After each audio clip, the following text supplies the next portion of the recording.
Welcome, everybody. Today we're talking about moving critical workloads into Azure and some of the decisions that need to be made up front to make that migration go successfully.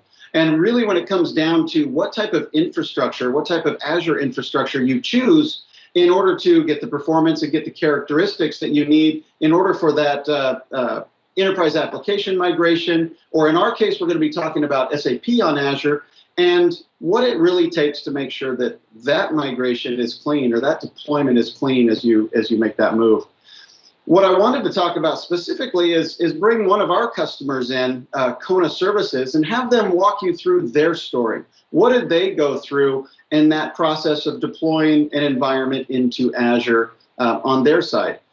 From the standpoint of migrating, from the standpoint of what the deployment looked like, and the choices that they made to actually make that successful. So with that, I brought in a couple of folks with me to help tell that story. So Francesco, if you don't mind introducing yourself.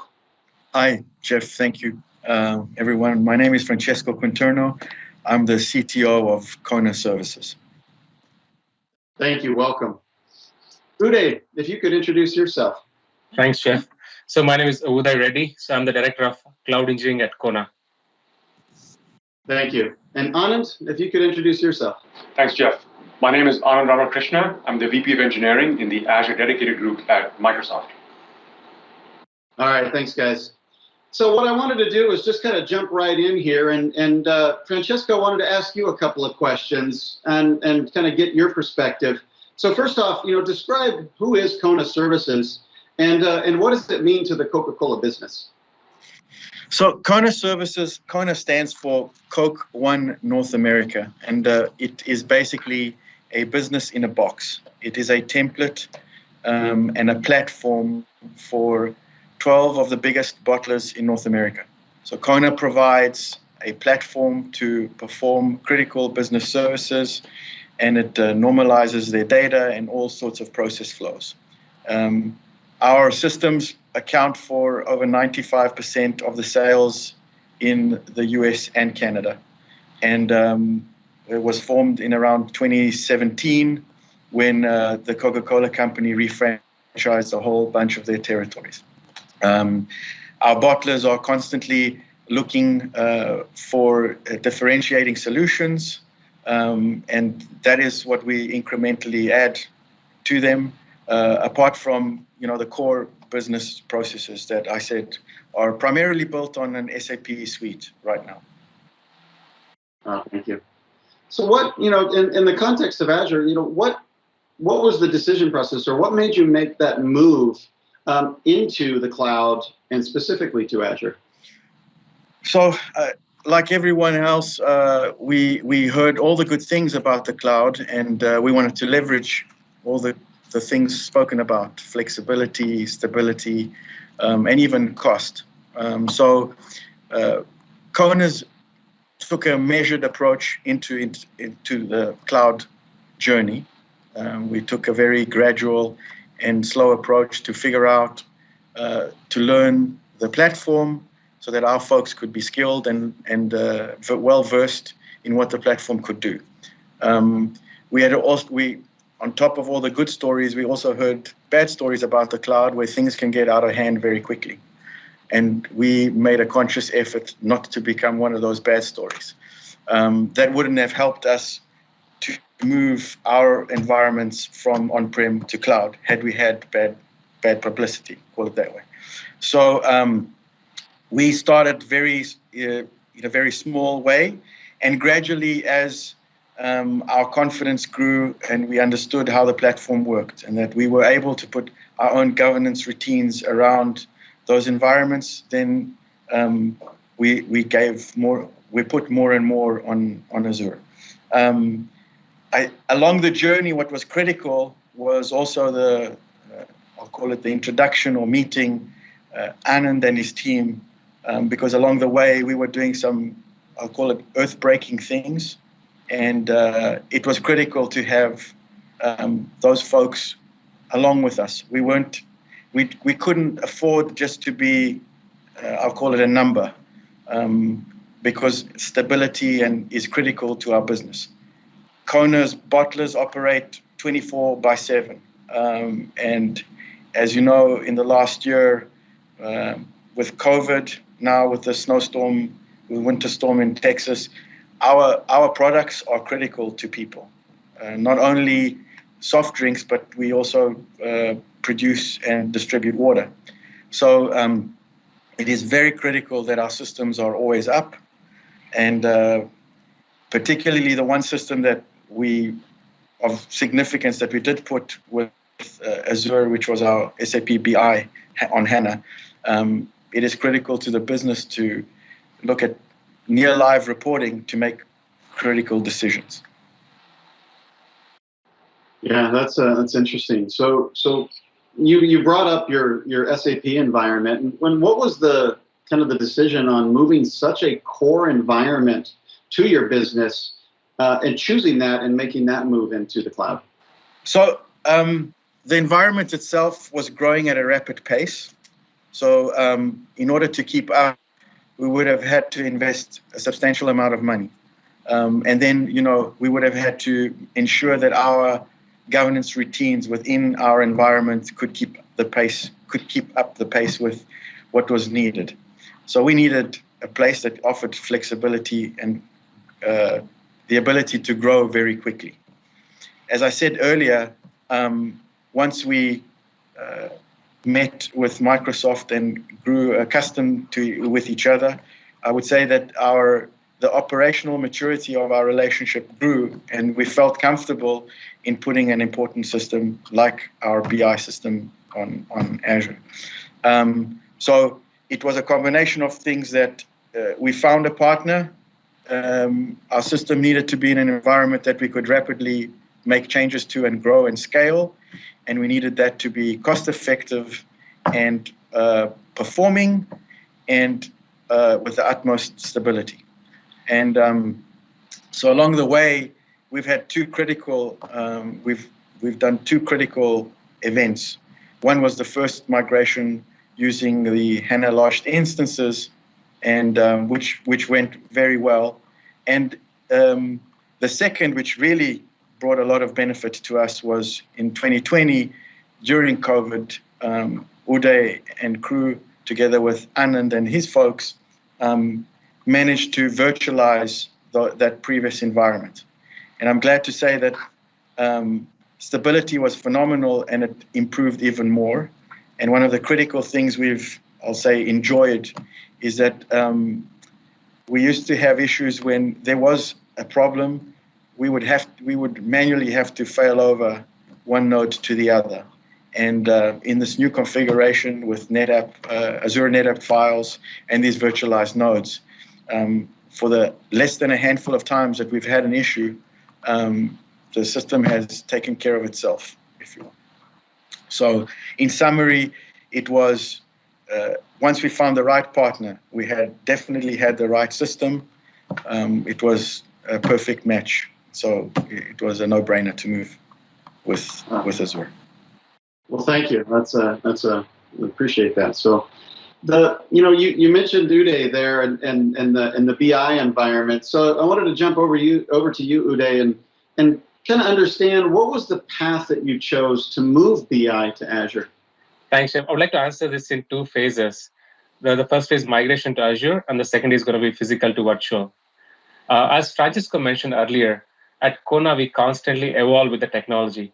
With that in mind, we set out to find the right cloud partner for our existing SAP HANA system. Right? So we choose to migrate to Azure for three main reasons. One thing was the cost, the long-term roadmap, the innovation, and the speed. So one major challenge stood in the way. If the migration was successful, this would be, at the time, the biggest SAP HANA instance of its kind ever to be migrated to Azure. Right? We wanted to do a planned lift and shift, total of 9 landscapes, 5 of them being physical and the remaining virtual. And the project involved disaster recovery with multi-tier SAP HANA system replication.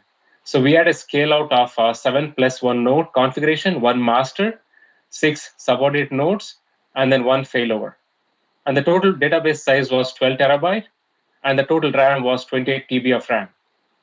And we had additional 40 Azure VMs to be migrated to Azure. So during the migration, we used Azure Site Recovery to replicate the virtual machines to Azure, and then SAP HANA System Replication to replicate HANA System to Azure. And also we used Azure Express Route, which means high security with lower latencies. Right? The whole migration took around like 7 months from initial planning to production. The entire Kona platform now runs on Azure, the BI landscape, making it easily accessible and scalable for business users. That's the first part. And the second part now is the physical to virtual migration. As the business expanded, we had so much data growth that we needed to increase the number of nodes every 3 months. In a physical infrastructure, that takes time. We wanted to go to virtual to increase the speed of scaling up and down. But this story begins with what happened next when we moved SAP HANA half of physical servers onto high throughput Azure MV2 series VMs. Replication of 48 terabyte database began on a Monday morning and was in sync with DR or with the new MV2 series by Wednesday noon. Cutover was completed in less than 6 hours during weekend. So we wanted this to be so seamless that the business did not notice the migration, and we did it. Both Microsoft and NetApp teams were really helpful from day one. The migration improved application performance and reduced total cost of ownership while giving Kona the flexibility and scalability of a virtual infrastructure on Azure. Thanks, Uday. That seems like quite a heavy task, and with the data growth, that's incredible. So, in that, like, what were some of the challenges that you faced when moving from physical to virtual? A good question, Jeff. So MV2 was completely new when we were taking on migration from physical to virtual, because we stabilized our HLIs at the time. MV2 was completely untested, and we were supposed to decide whether to go with the 6 terabyte or 12 terabyte nodes. So we were with like 4 terabyte. We were thinking to see what's the right thing for us to do at Kona, right? And also the other thing was how to simulate production load on our MV2s, right? And the next thing was, can we also use our DR for our non-prod? So with the current HLIs, we were using our non-prod, our dedicated HLIs for our non-prod systems. So we were checking to see with MV2, can we use a DR for our non-prod to save cost? And also the cutover, right? So how can we make sure there is no impact to our business? As I already mentioned, with HLS, we have been stable for some time. We wanted to make sure for business, there should not be any outages or any issues, right? So that's why we had multiple sessions with Microsoft and our vendor Capgemini and with NetApp to come with a fail-proof plan for the migration. So how did you find a solution to some of these challenges? Yeah. So we really wanted a stable and high-performance storage. As we know, Azure NetApp Files provides a high available NFS, eliminating the need for NFS clustered. Storage plays a major factor in performance of SAP HANA systems. Right? The move to Azure NetApp Files provided an impressive boost in IOPS compared to traditional NFS mounts. So we ran more than 500 benchmark tests until the performance requirements were met. Transfer speeds almost improved up to 200% with fine-tuning on both Microsoft and NetApp end. Performance testing simulate production loads played a major role in identifying any issues with MV2. We did almost like 3 performance load tests on these MV2 VMs. And the business users were actively involved during mock testing. For cutover, we followed ABC replication, where primary HLI was replicating to DR secondary HLIs, and from secondary, we were replicating to the new MV2 VMs.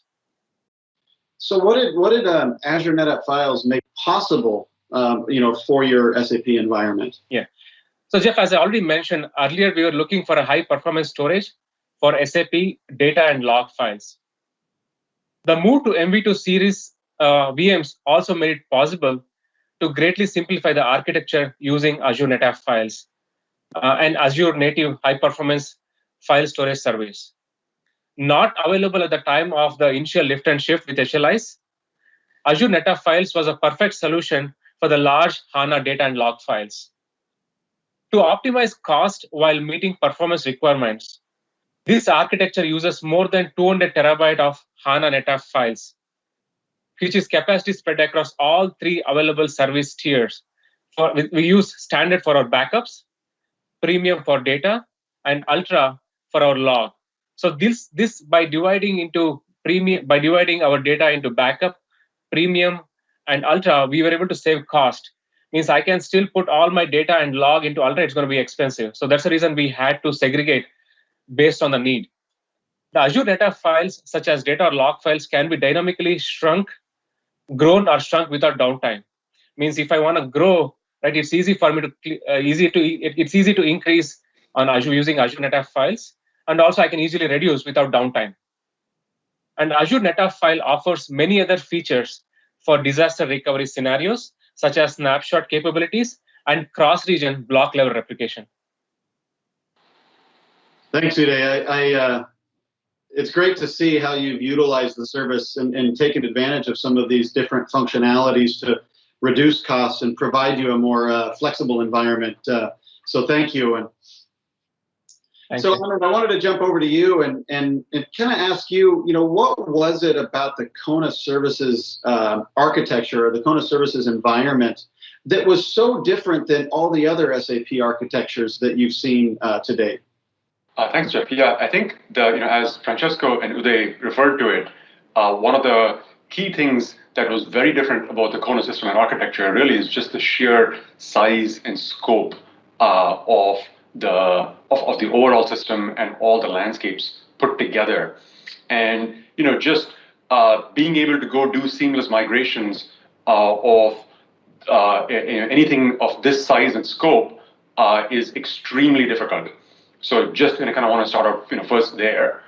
Secondly, Francesco, I know they've also talked about really some of the important mission critical nature of the system that requires it to really stay up and stable and performant in a consistent manner across all sorts of wide load type situations and so on. And so there's a tremendous amount of requirements on things like performance.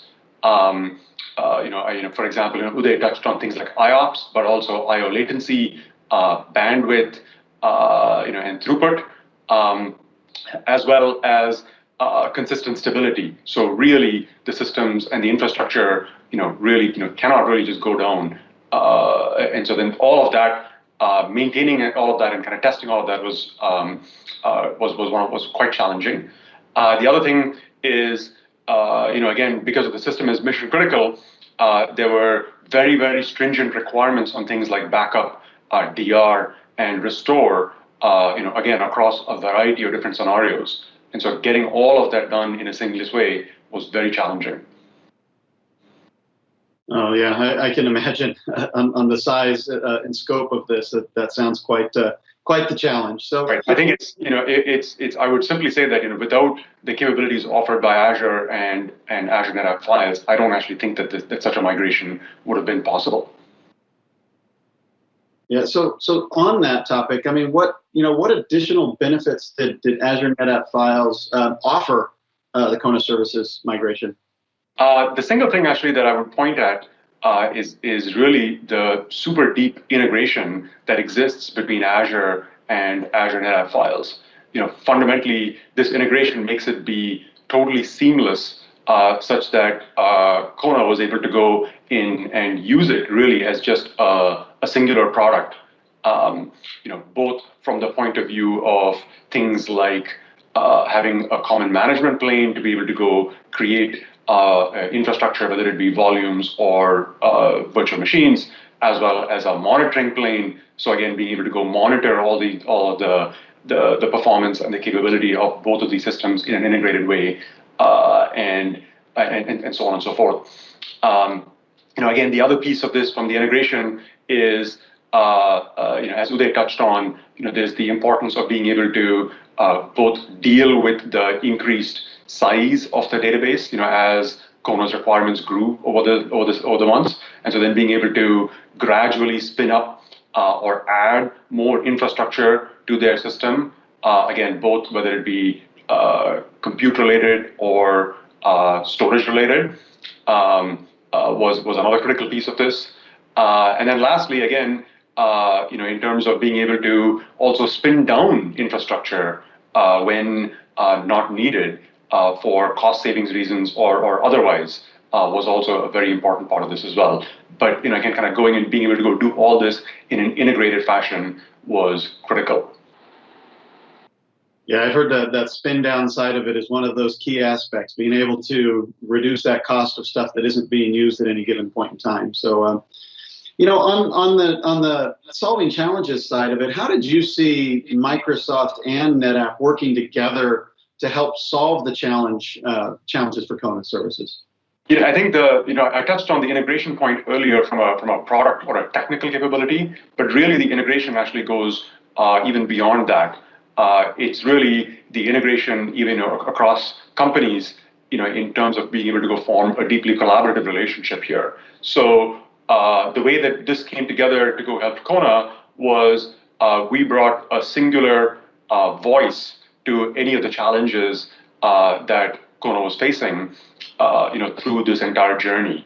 And the way that helped was, it helped give Kona the confidence that whatever the challenge was, Microsoft and NetApp would work together to go root cause it to really the real detail as far as whatever it was, and then we would then work together to go resolve it to satisfaction, and then also further put in plans such that whatever those things were would never happen again.